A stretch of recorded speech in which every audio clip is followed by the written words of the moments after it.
में ईसाई समाज के चढ़ने में लगाई आग। घटना के बाद लोगों में आक्रोश, गुस्सा। लोगों ने सड़क को जाम किया, दोषियों पर कार्रवाई की मांग। पटना में बिहार पुलिस के लिए बने अस्पताल के हालात हैं बदहाल। अस्पताल में नहीं मिली साफ सफाई, इमरजेंसी में मरीज भगवान भरोसे। रोहतास के डेहरी में गर्ल्स हाई स्कूल में डांसर से डांस करवाए जाने का मामला। एसडीएम ने विशेष जांच टीम का गठन किया। बिहार में 1 करोड़ नौकरी रोजगार को लेकर एक्शन में है सरकार। इसी महीने स्वास्थ्य विभाग में 5006 एएनएम की होगी नियुक्ति। डिप्टी सीएम सम्राट चौधरी के पिता शकुनी चौधरी का आज 90 जन्मदिन। बिहार के मुख्यमंत्री नीतीश कुमार ने दी जन्मदिन की बधाई। पूर्व स्वास्थ्य मंत्री शकुनी चौधरी को बीजेपी प्रदेश अध्यक्ष संजय सरावगी ने दी जन्मदिन की बधाई। नीरज बबलू भी मौके पर मौजूद रहे। गरगा पुल में धर्मशाला मोड़ तक सड़क पर खतरे की घंटी। सड़क पर लोहे के बैरिकेड टूटकर गिर गए। केंद्रीय मंत्री गिरिराज सिंह ने मनरेगा को लेकर कांग्रेस पर किया हमला। कहा, मनरेगा बजट बढ़कर 850 करोड़ से ज्यादा। कांग्रेस शासनकाल में 2.1 करोड़। धर्मांतरण को लेकर कांग्रेस के पूर्व प्रदेश अध्यक्ष राजेश ठाकुर का बीजेपी पर हमला। कहा, धर्म विवादों से लोगों का ध्यान मूल मुद्दों से भटकाया जा रहा। मुजफ्फरपुर में मुख्यमंत्री नीतीश कुमार के आगमन को लेकर तैयारियां जारी। 8 जनवरी को मधुबनी पंचायत आ सकते हैं सीएम नीतीश। कई योजनाओं का करेंगे उद्घाटन, शिलान्यास। उप मुख्यमंत्री विजय सिन्हा 5 जनवरी को भागलपुर में करेंगे राजस्व संवाद कार्यक्रम। राजस्व संवाद कार्यक्रम को लेकर तैयारियां हैं जारी।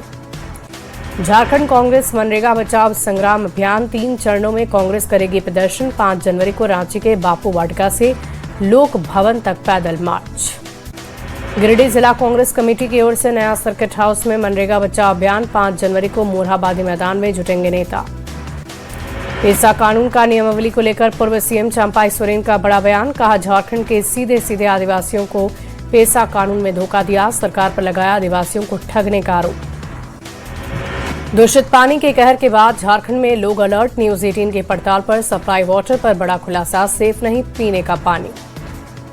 सासाराम के बरुआ गांव में लोगों को नहीं मिल रहा शुद्ध पेयजल। फ्लोराइड की ज्यादा मात्रा से हड्डियां कमजोर, अस्थि विकलांगता बढ़ी। गिरिडीह के सुदूरवर्ती घसकरीडीह गांव में लोग दूषित पानी का कर रहे सेवन। गंदा पानी पीने से बीमारियों का खतरा। पटना में पाटलिपुत्र अशोक को तोड़ने का काम तेज। होटल तोड़कर 5 स्टार बनेगा। विश्व के सबसे बड़े विराट रामायण मंदिर में सबसे बड़े शिवलिंग की स्थापना जल्द। पूर्वी चंपारण के कथवलिया में मंदिर निर्माण में तेजी। गयाजी में 30 साल तक देश की सेवा करने के बाद लौटे सेना के अधिकारी का भव्य स्वागत। 20 किलोमीटर तक भव्य जुलूस निकाला गया। बड़ी संख्या में लोगों ने अभिवादन किया। कटिहार में श्याम मित्र मंडल का 50वां वार्षिक उत्सव शुरू। राजेंद्र स्टेडियम में आयोजित हुई भगवत कथा। शेखपुरा में अतिक्रमण के खिलाफ आवाज उठाना पड़ गया महंगा। अतिक्रमण की कार्रवाई के बाद शिकायतकर्ता को धमकी मिली। पटना में पूर्व मध्य रेल के 5 डिवीजन में मार्च तक स्पेशल टीम का गठन। टीम अचानक किसी भी ट्रेन का निरीक्षण करेगी। औरंगाबाद में एनडीए के नवनिर्वाचित विधायक डॉक्टर प्रकाश चंद्रा ने लगाया जनता दरबार। लोगों की फरियाद सुनी। औरंगाबाद एसपी ने सिमरा थाना परिसर में लगाया जनता दरबार। थाना स्तर पर लोगों की फरियाद सुनी। मोकांड का आयोजन। रेल कर्मचारियों के बच्चों ने दिखाया हुनर। ऑफिसर्स क्लब में हुआ कार्यक्रम का आयोजन। मधेपुरा में एग्री स्टैक परियोजना के तहत फार्मर रजिस्ट्री कैंप का होगा आयोजन। 6 से 9 जनवरी तक पहला चरण, 18 से 21 जनवरी तक कैंप का दूसरा चरण। जमशेदपुर में 2 दिवसीय एमएसएमई डिफेंस कॉन्क्लेव का आयोजन। 16 जनवरी को रक्षा राज्य मंत्री संजय सेठ करेंगे उद्घाटन। रांची में ऑल इंडिया जजेस बैडमिंटन चैंपियनशिप का समापन। देश के 9 हाईकोर्ट के 31 जज ने प्रतियोगिता में हिस्सा लिया। सिवान के मैरवा थाना परिसर में होमगार्ड जवान का विदाई समारोह। मैरवा थाना अध्यक्ष संजीत कुमार की अध्यक्षता में कार्यक्रम संपन्न। लखीसराय में निःशुल्क स्वास्थ्य जांच शिविर का आयोजन। शिविर में जांच के दौरान मरीजों की भारी भीड़। कटिहार में पहली बार इंडस्ट्रियल एरिया में उद्योगपतियों के साथ उद्योग वार्ता। बैठक में नए उद्योग सृजन, पुराने उद्योगों के संचालन में आने वाली समस्याओं को लेकर हुई चर्चा। किशनगंज में जिलाधिकारी विशाल राज ने की रेलवे अधिकारियों के साथ बैठक। रेल कनेक्टिविटी मजबूत करने को लेकर योजना बनाई गई। बिहार में बढ़ रहा है ठंड का असर। विभाग ने जारी किया है कोल्ड डे का अलर्ट। राज्य में कड़ाके की ठंड से बढ़ी बुजुर्गों और बच्चों की परेशानी। डेंटल क्लिनिक पर लगातार बढ़ रही मरीजों की भीड़। भारत नेपाल सीमा क्षेत्र जोगबनी में निकाली गई तिरंगा यात्रा। सामाजिक कुरीतियों के खिलाफ तिरंगा। रामगढ़ विधायक ने नाली निर्माण का जायजा लिया। गुणवत्ता को देखकर गुस्साए विधायक, अधिकारियों को फोन कर लगाई फटकार। आरा में सावित्रीबाई फूले जयंती पर बरुणा में टाइम कोचिंग का भवन उद्घाटन। छात्रों के प्रतियोगी परीक्षा को लेकर बड़ी तैयारी। नालंदा ओपन यूनिवर्सिटी में 2 दिवसीय इंटरनेशनल कॉन्फ्रेंस का आयोजन। कार्यक्रम में कई देशों के डेलीगेशन अतिथि शामिल हुए। आरा में भीषण ठंड और शीतलहर से आम जनजीवन प्रभावित। कुहासे के कारण विजिबिलिटी है शून्य। अररिया में घना कोहरे की वजह से सड़क पर वाहनों की रफ्तार धीमी। अररिया शहर में छाया घना कोहरा। दानापुर में कड़ाके की ठंड और घने कोहरे से बढ़ी परेशानी। विजिबिलिटी कम होने से सड़क और रेल यातायात प्रभावित। कटिहार नगर निगम ने जरूरतमंदों के लिए पहल की। कड़ाके की ठंड में रात्रि विश्राम के लिए बनाए गए अस्थायी रैन बसेरे। कैमूर में कोहरे का कहर। शीतलहर को लेकर मौसम विभाग ने अलर्ट जारी किया। पूर्णिया में शीतलहर का प्रकोप जारी। मौसम विभाग ने रेड अलर्ट जारी किया। कक्षा 8 तक सभी स्कूल बंद। रामगढ़ में बर्फीली हवाओं के कारण बढ़ गई सर्दी। ठंड के कारण आम जनजीवन अस्त व्यस्त। सावधानी बरतने की लोगों से अपील। दरभंगा के बेनीपुर विधानसभा क्षेत्र में ठंड से राहत। उद्यमी रंजीत सिंह ने पंचायतों में कराया कंबल का वितरण। लखीसराय में कड़ाके की ठंड। समाजसेवी अभिषेक पटेल ने बांटे 300 कंबल। आरा में हाड़ कपा देने वाली है ठंड। सामाजिक एकता मंच के बैनर तले नगर परिषद क्षेत्र में हर वार्ड में बांटे गए कंबल। सहरसा में पछुआ हवा और शीतलहर से आम जनजीवन अस्त व्यस्त। कड़ाके की ठंड ने लगा दी रफ्तार पर ब्रेक। भद्रवाह की पहाड़ियों पर एक बार फिर से ताजा बर्फबारी। बर्फबारी के बाद हरी भरी वादियों में बर्फ की सफेद चादर बिछ गई।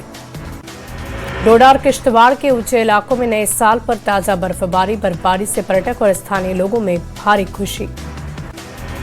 धर्मशाला की पहाड़ियों पर साल की पहली बर्फबारी। स्नोफॉल में ठंड से बढ़ोतरी। पहाड़ों ने सफेद चादर ओढ़ी। वाराणसी में 72वीं नेशनल वॉलीबॉल चैंपियनशिप का पीएम मोदी ने किया वर्चुअल उद्घाटन। पीएम ने कहा 2014 के बाद देश में बदला खेलों का माहौल। लव जिहाद पर आरएसएस प्रमुख मोहन भागवत का बड़ा बयान। कहा समाज के सामूहिक प्रतिकार से खत्म होगा लव जिहाद। भोपाल में कथावाचक पंडित प्रदीप मिश्र का बड़ा बयान। संघ से की भगवान शिव की तुलना। कहा शिव विष पीकर राष्ट्र की रक्षा करते हैं, संघ भी विष पीकर राष्ट्र की रक्षा करता है। गुरमीत राम रहीम को लेकर 40 दिन की मिली पैरोल। सिरसा के डेरा सच्चा सौदा में रहेगा गुरमीत राम रहीम। 2017 से सुनारिया जेल में बंद है राम रहीम। नक्सली लीडर बारसे देवा ने हैदराबाद में किया सरेंडर। 17 साथी और 48 हथियारों के साथ किया सरेंडर। पहलगाम आतंकी हमले पर विवादित पोस्ट का मामला। लखनऊ के हजरतगंज थाने में नेहा सिंह राठौर का बयान दर्ज। कठुआ में रेलवे स्टेशन पर आरपीएफ जवान को लग गई गोली। अपने ही सर्विस रिवॉल्वर से लग गई गोली। कुपवाड़ा में एक घर में लग गई आग। फायर ब्रिगेड की टीम ने आग पर काबू पाया। प्रयागराज में माघ मेले का आयोजन। आज मेले का दूसरा दिन। सुबह से श्रद्धालुओं की उमड़ रही भीड़। 44 दिन तक चलने वाले मेले में 15 करोड़ लोगों के पहुंचने के अनुमान। न्यूजीलैंड के खिलाफ भारतीय वनडे टीम का ऐलान। गिल कप्तान, श्रेयस और सिराज की वापसी। बुमराह हार्दिक को रेस्ट। पहला मैच 11 जनवरी को। वेनेजुएला के राष्ट्रपति निकोलस मादुरो की गिरफ्तारी के विरोध में व्हाइट हाउस के बाहर प्रदर्शनकारियों ने ट्रंप के खिलाफ की है नारेबाजी। वेनेजुएला में राजनीतिक संकट के बीच सुप्रीम कोर्ट का बड़ा फैसला। वेनेजुएला की उपराष्ट्रपति डेल्सी रोड्रिग्स बनी अंतरिम राष्ट्रपति। वेनेजुएला पर हमले को लेकर यूएनएससी की बैठक होगी। कोलंबिया ने किया था यूएनएससी की बैठक बुलाने का अनुरोध। सोमवार को होगी बैठक। वेनेजुएला संकट पर भारत के विदेश मंत्रालय की नजर। भारतीय नागरिकों के संपर्क में दूतावास। ईरान में बेरोजगारी और महंगाई के विरोध में हिंसक विरोध प्रदर्शन। इस्फहान में दंगे जैसे हालात। सोशल मीडिया पर वेनेजुएला के राष्ट्रपति निकोलस मादुरो का वीडियो वायरल। वीडियो में Maduro no war yes peace भाषण के रिमिक्स म्यूजिक पर नाचते नजर आए। सीरिया में आतंकी संगठन आईएसआई के ठिकानों पर एयर स्ट्राइक। ब्रिटेन और फ्रांस ने मिलकर हमले को अंजाम दिया।